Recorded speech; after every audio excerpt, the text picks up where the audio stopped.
Tak, yana bitta ish xudo xolasa topshirildi.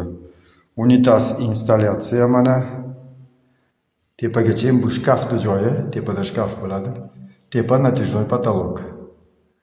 Mana bu dush joyi. O tepada vitishka. Mana bu dush joyi, podsvetka bilan, polkasi. Mana dushovoy. Traplari yangi stilda qilingan. Mana qolgani och rang. Rakvina безобразный hali yuviladi. Xudo xolasa mana bu eshik qo'yildi, nalichkalari bilan. Allohim bizni ham shunaqa sanuzellarga yetkazsin. Yaxshi niyat, yarim mol. Mana bortlari bilan